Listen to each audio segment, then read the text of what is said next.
No one still knew that Janet was a snake that had been dealing with them, not even her closest person, her husband. She had already ended over 16 of her neighbors.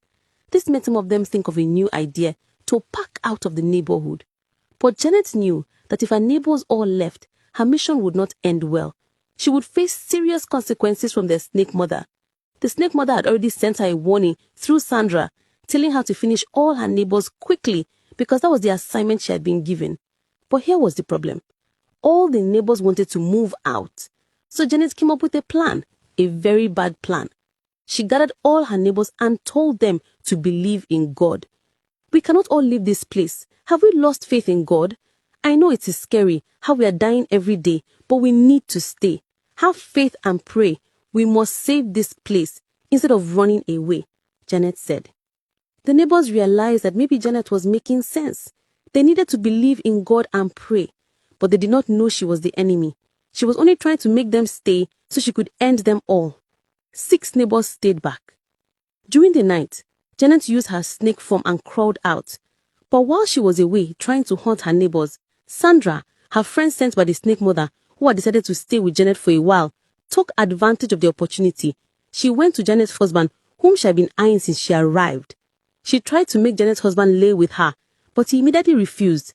"What are you doing? And where is my wife? It's 12 a.m., Mr. Paul said.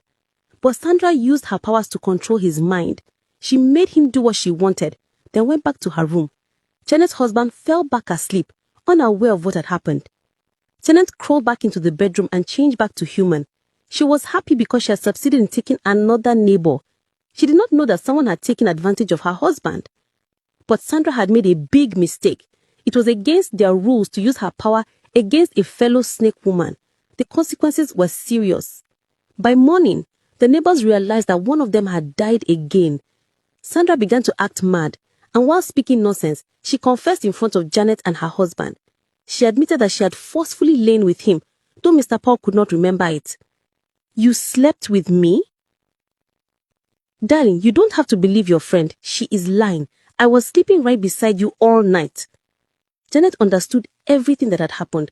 She knew her husband was innocent. She knew Sandra had used her powers, and now she's paying for breaking the rules. So Janet sent Sandra packing, even though she was already mad. Now only 5 neighbors remained to complete her mission. They were rethinking whether to stay in the scary neighborhood, believe in God, or move out as they had planned, and Sandra is still busy convincing them to trust God. To be continued.